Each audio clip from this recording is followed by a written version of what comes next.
Et bonjour tout le monde! Aujourd'hui, une fois n'est pas coutume, nous allons parler de jeux vidéo. Mais avec un sujet que je n'ai pas beaucoup vu sur YouTube, et qui pourtant fait partie des plus grands piliers d'internet, j'ai nommé le troll.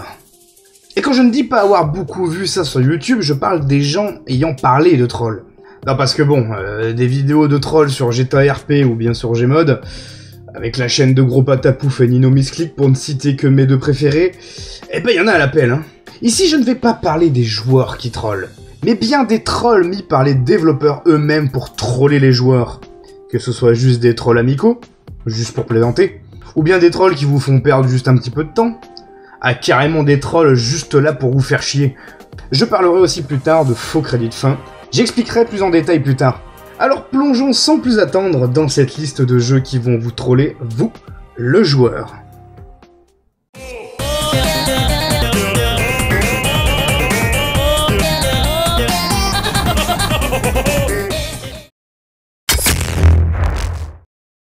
Dans Bears in Space, un jeu que j'ai déjà traité dans une review sur ma chaîne, que je vous conseille d'aller voir, vous avez plusieurs zones secrètes dans le jeu. Et une de ces zones vous amène devant cet ascenseur. Vous l'activez, et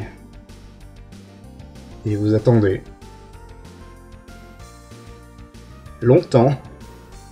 Sans déconner, faut attendre au moins 10 minutes devant cet ascenseur. Tout ça pour une fois ouvert, rentrer dedans et...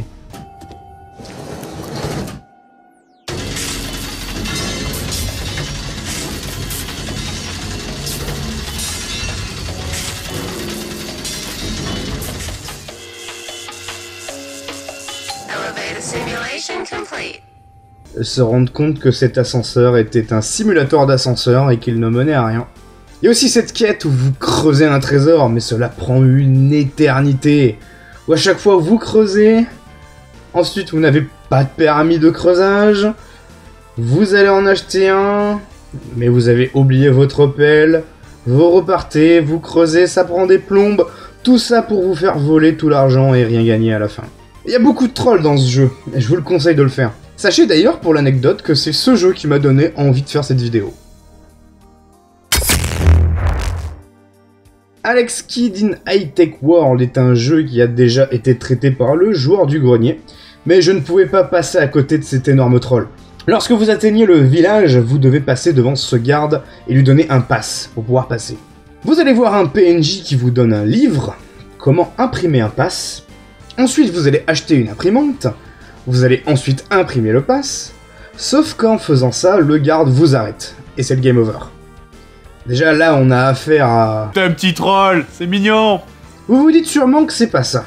Vous allez alors à la recherche d'un vrai pass. Vous allez voir un PNJ qui vous dit d'aller acheter le vrai pass auprès d'un vendeur de riz, grâce à une lettre qu'il vous donne.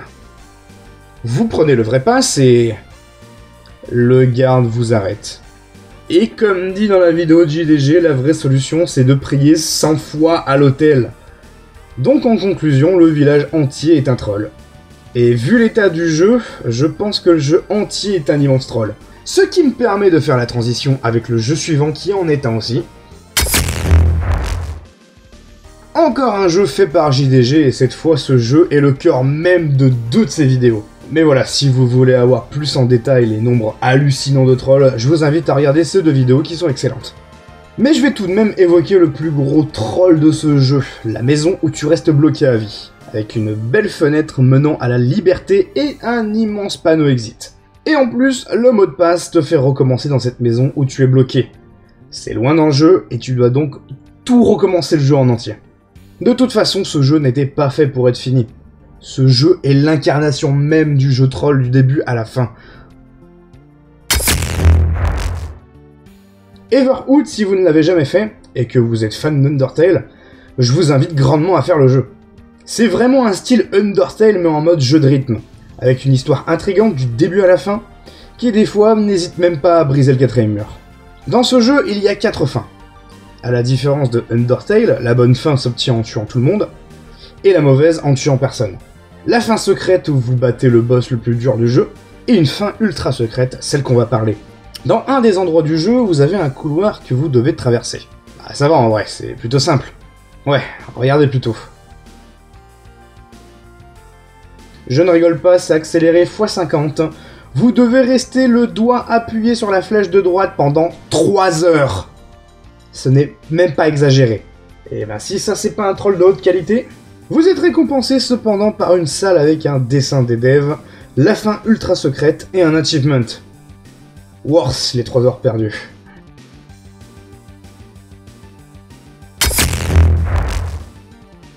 Dans Detroit Become Human, qui est un jeu que je n'aime pas, voilà c'est dit, tout le monde semble adorer ce jeu alors que moi non.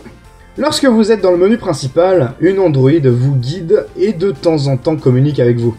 Eh bien si vous êtes malchanceux, voilà ce que vous pouvez avoir. Oops, I think your saved game is corrupted. Just kidding. Oh, c'est un petit troll, c'était rigolo. Hein que c'était rigolo. Non, ça l'était pas, connasse.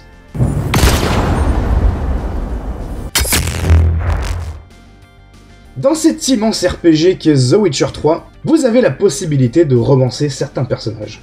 Et c'est là que le jeu va vous tester en voyant si vous êtes une âme fidèle ou bien un tombeur. Si vous décidez d'avoir toutes les romances qui finissent bien au lit, vous débloquerez une mission où Yennefer et Triss vous demandent d'aller chercher le meilleur vin de la ville. Moi perso, je me souviens, cette mission m'a marqué, mais pas pour les raisons que vous pensez. Vous revenez avec le vin, et là vous vous dites que vous allez passer un plan à 3 avec ces deux belles demoiselles. Mais en fait, non. What about me? Don't I get any? You just got exactly what you deserve. Elle vous attache au lit et se barre en vous laissant seul sur le lit jusqu'au lendemain. C'est même Jasquier qui vient vous délivrer. Un joli troll pour punir les âmes non fidèles. Alors pourquoi j'ai dit que ça là m'avait marqué? Parce que moi j'ai eu une punition en plus du troll. La mission a complètement bugué.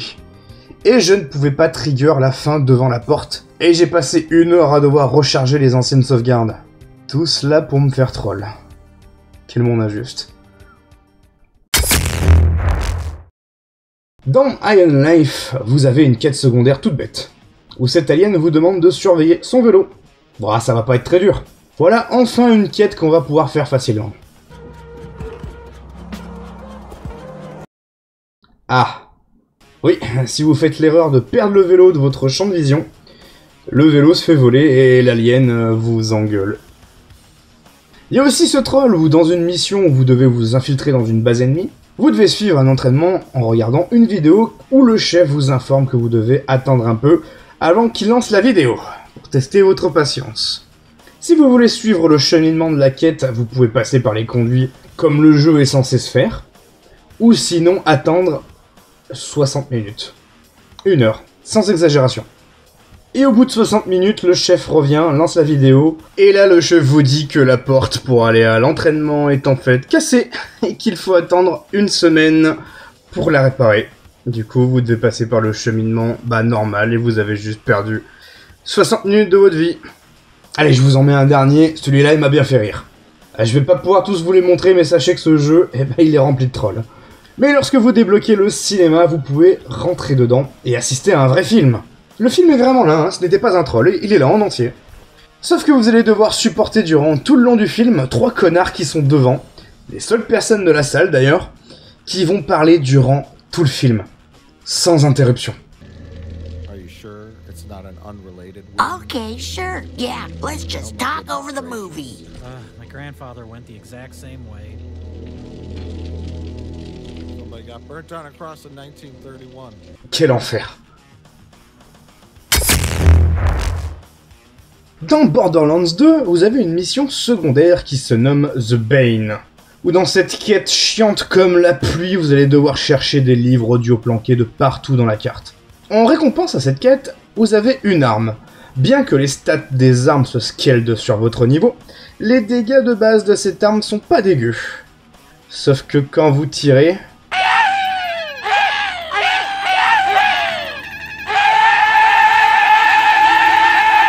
Ta gueule! Quand vous tirez, vous rechargez ou même changez d'arme, cette arme ne fermera jamais sa gueule.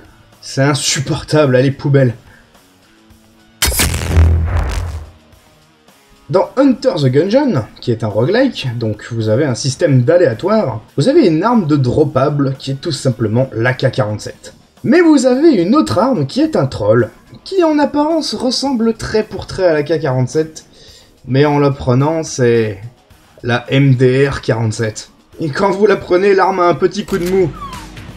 Et clairement, elle a beaucoup moins de DPS que l'AK. Mais par contre, si vous avez les deux armes en même temps, elles synergisent. D'ailleurs, en anglais, cette arme troll se nomme le GK-47, pour Just Kidding, et non pas Just Killing, parce que cette arme, elle ne tue rien. Et en français, bah, MDR, mort de rien. On se tape bien pas. Dans Pokémon Perles et Diamants, si vous êtes un enfant comme moi qui n'avait jamais eu d'amis, vous avez dû endurer la dure loi du « t'auras jamais les Pokémon qui évoluent en échange », à moins d'avoir le GTS. Mais à ce compte-là, tu n'avais pas non plus les Pokémon échangeables avec des objets. D'ailleurs, si je puis me permettre, c'est l'une des mécaniques les plus nulles à chier qui ait pu exister dans Pokémon, ça. Hein. Mais pas de panique! Il existe depuis toujours des PNJ qui échangent des Pokémon. Et bah ce PNJ veut un Spectrum contre un Spectrum. Et le Spectrum, il évolue en Ectoplasma par échange. Trop cool! Allez, on échange et...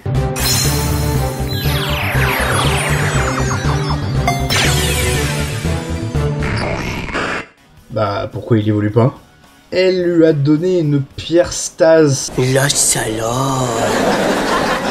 Pour ceux qui savent pas, une pierre stase, si tu la donnes à tenir à ton Pokémon, ça la lui empêche d'évoluer. Merci Game Freak d'avoir donné le plus gros des faux espoirs du monde entier.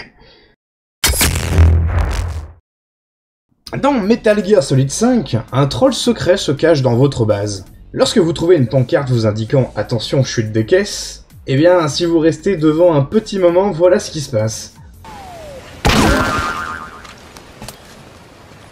Ouais, en même temps, c'était marqué, bah, sur la pancarte que vous fixiez. Dans un des DLC de Saints Row 4, celui où vous allez dans le monde de Noël, il y a un passage où vous êtes bloqué devant cette porte barricadée par de sucre d'orge. On vous dit d'aller autre part ou de lécher la barrière. Ce qui est long. Au moins 6 ou 7 minutes à marteler le bouton triangle pour lécher cette barrière. En plus, le jeu n'arrête pas de t'envoyer des messages à toi en brisant le 4ème mur. En mode, t'y es presque. Ah non, j'ai menti. Ça va te prendre un moment, tu sais. T'as rien de plus intéressant à faire? T'as quoi, mec, contre les sucres d'orge? Le diabète type 2 arrive, tu sais. Et c'est fini. Tout ça pour se rendre compte que derrière cette barricade, la porte est fermée à clé. Yes. Dans Neon White, qui est un jeu de speedrun, qui marche avec des cartes armes à feu, vous avez des personnages secondaires avec un peu un aspect visual novel entre les phases de niveau, où vous pouvez parler à ces personnages et monter la barre d'amitié avec eux et ainsi débloquer leur niveau. Dans les niveaux de Violette, qui est une fille un peu yandere sur les bords et mentalement instable, ces niveaux sont beaucoup axés sur les pièges. Durant l'un d'eux, vous avez plusieurs planches en dessous de vous à casser avec une défausse, qui vous permet de faire un dash vers le bas. Sauf que si vous ne vous arrêtez pas au bon moment, vous louperez la sortie et vous serez sur une île avec aucune autre option que de relancer le niveau. Et pour accentuer le troll jusqu'au bout, cette île s'appelle l'Idiot Island. Bon bah au moins ça a le mérite d'être clair. Dans South Park, l'Anal du Destin, durant la cinématique d'intro, vous pouvez tout simplement la skip. Mais si vous faites ça, en fait, Cartman va directement vous troll. Victimized. Oh, you don't want to skip this, dude. This is sweet. We were supposed to No, trust me, you want to hear all of this. En fait, il ne veut pas que vous skippiez. Il va même s'énerver quand vous le ferez plusieurs fois. We are two sides. Will you stop interrupting, please? At war. Voilà, et au final, vous ne pouvez tout simplement pas skip la cinématique d'intro. C'est l'une des meilleures techniques d'anti-speedrun que j'ai vues de ma vie. Dans Call of Duty World at War, il y a un petit troll laissé par les développeurs directement visé pour les joueurs. C'est un message dans les achievements du jeu. Dans le mode multijoueur, les prestiges marchent comme ça dans les Call of. Vous montez pour la première fois level max, et vous passez le prestige, ce qui vous fait retomber niveau 1, prestige 1. Et vous recommencez jusqu'au prestige max, c'est-à-dire dans ce jeu le prestige 10. Eh bien, il y a un achievement pour atteindre le prestige max. L'achievement se nomme Go Get Samson. Va prendre un peu de soleil. Ou alors aujourd'hui on dit plus va toucher de l'herbe ou va prendre une douche. Ce qui en soi n'est pas une chose si fausse. Parce que pour atteindre le prestige max, Il faut en passer du temps sur le multijoueur. On sentirait presque l'odeur d'ici. Dans Doom 1, il y a un petit troll, puisqu'il y a une fausse exit. Dans l'épisode 2 map 6, Hall of the Damned, vous ramassez le crâne jaune. Et juste après, une porte avec le panneau de fin de niveau. Ce qui est bizarre, parce que vous n'avez pas encore fait le niveau en entier, il vous reste des choses à faire. Mais lorsque vous appuyez sur le bouton, le niveau ne passe pas et l'ascenseur descend, avec en bas son lot d'ennemis. Sachez d'ailleurs que c'est la seule fausse exit présente dans les 2 premiers Doom. Durant une des missions de la campagne de Call of Duty Modern Warfare, un de vos alliés va pousser une étagère pour pouvoir passer. Sauf que vous pouvez aller derrière l'étagère, ce qui ne sert à rien, parce que vous allez littéralement vous faire broyer et mourir. Sauf que les développeurs ont pensé aux abrutis comme vous qui êtes allés derrière cette étagère. Vu que quand vous mourrez, vous avez une astuce qui apparaît à l'écran. Et là, l'astuce, c'est utiliser le joystick droite et gauche pour esquiver l'étagère. Ils ont vraiment pensé à tout. Dans Zelda Breath of the Wild, vous avez ces petits êtres nommés les Korogu. Et vous pouvez les trouver un peu partout dans le monde. Quand vous en trouverez un, vous serez récompensé d'une graine, qui vous permettra d'augmenter votre inventaire, ce qui est pratique. Néanmoins, si vous trouvez tous les Korogu du jeu, ce qui va être très long, vu qu'il y en a 900, vous êtes récompensé par un objet très spécial. Un caca en or de Korogu. Voilà. Et sachez que ça ne sert absolument à rien. Là, le niveau de troll il est élevé. Et sachez que la blague était tellement drôle pour Nintendo qu'ils se sont dit « On va bien le refaire une autre fois !» Et on a la même dans Tears of the Kingdom avec cette fois 1000 Korogu. Dans Dark Souls, le lore du jeu est très peu raconté. On en apprend souvent plus en lisant la description des objets. Ça en est même devenu un mème. Sauf qu'il y a un objet qui se nomme le pendentif. Il peut être choisi comme trinket dans la sélection durant la création du personnage, mais il est bien marqué que cela n'a aucun effet. Mais le créateur de Dark Souls, Hidetaka Miyazaki, affirme lui-même qu'il y a un effet spécial derrière ce pendentif. Il insiste bien là-dessus. Peut-être que la patience sera récompensée, que je sais pas, que le fait de le porter du début à la fin facilitera le boss final, mais les seuls pouvoirs qu'on a trouvés à ce pendentif jusqu'à aujourd'hui, c'est bien qu'il n'y a aucun pouvoir, et que ce pendentif n'est rien d'autre qu'un pur troll depuis le début de son créateur. Dans Batman Arkham Asylum, il y a un petit troll au début du jeu qui en fait n'en est pas vraiment un. Parce que quand vous vous déplacez dans la prison, à un moment donné, le jeu crash. Alors là vous vous dites merde mon jeu il a crash, c'est alors que le jeu se relance tout seul. Et quand vous relancez votre sauvegarde, vous vous rendez compte qu'en fait le crash était volontaire et que Batman s'est fait capturer par un des pièges du Joker. Assez ingénieux pour le coup.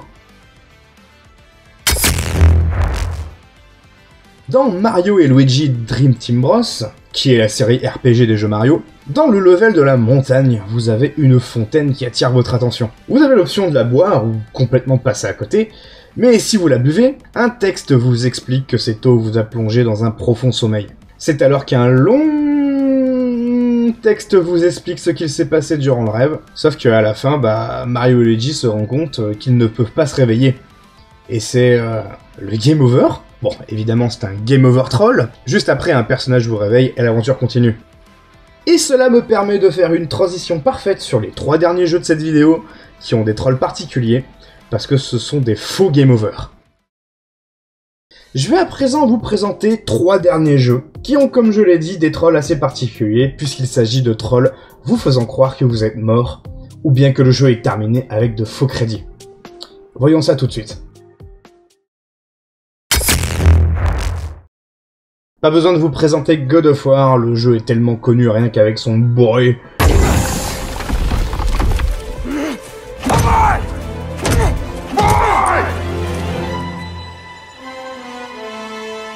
Dans God of War Ragnarok, le début est assez mouvementé, puisque vous faites connaissance avec Thor et Odin. D'ailleurs, encore une fois, Kratos nous sort la meilleure réplique de tous les temps, tout comme le Doomslayer.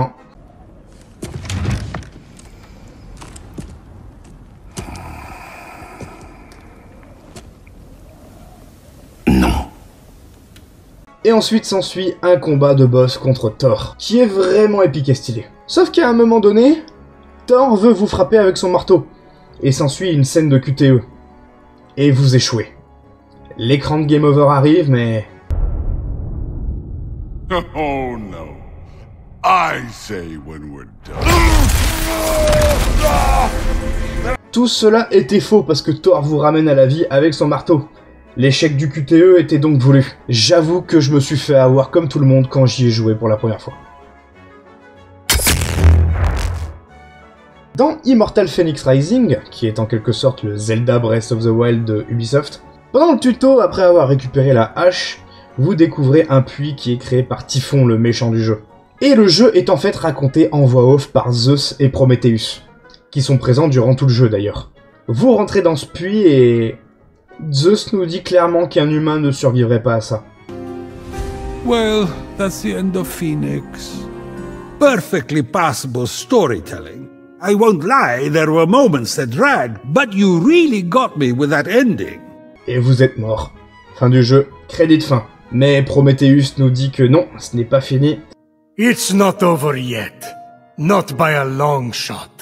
Et cela était un fake game over. Et là le jeu reprend. Dans Saints Row 4, dont on a déjà parlé, durant une des missions du jeu, à la fin, Zinyak, le méchant alien du jeu, vous propose un deal. Secourir Matt, le personnage même que vous étiez parti secourir durant cette mission, mais causer beaucoup plus de souffrance aux humains de la part de Zinyak, ou bien vous tuer vous-même, ainsi en faisant ça, vous sauverez la race humaine. En passant de cette porte où vous décidez de vous tuer, les crédits de fin se lancent, tout est bien qui finit bien. Sauf pour vous, vu que vous êtes mort. Mais la race humaine est sauvée, donc ça va. Mais le jeu se termine beaucoup plus tôt aussi. Sauf qu'en passant les crédits, vous avez un message de Game Over avec marqué Zinyak a menti, tout simplement. Bah oui, fallait s'y attendre. Rechargez tout simplement la sauvegarde et vous vous retrouvez juste devant le choix. Et bien voilà, c'était 24 trolls présents dans les jeux vidéo. J'en ai sans aucun doute oublié, c'est même sûr. N'hésitez pas à mettre vos expériences en commentaire. Mais disons qu'avec le temps, il y en aura sûrement des nouveaux. Donc je pourrais en parler, plus ceux que j'ai oubliés, sûrement dans le futur dans un épisode 2. Voilà, j'espère que cette vidéo vous aura plu. La prochaine vidéo sera sûrement un FPR. Je vous laisse ici, passez une bonne journée ou soirée. À la prochaine, portez-vous bien et des bisous.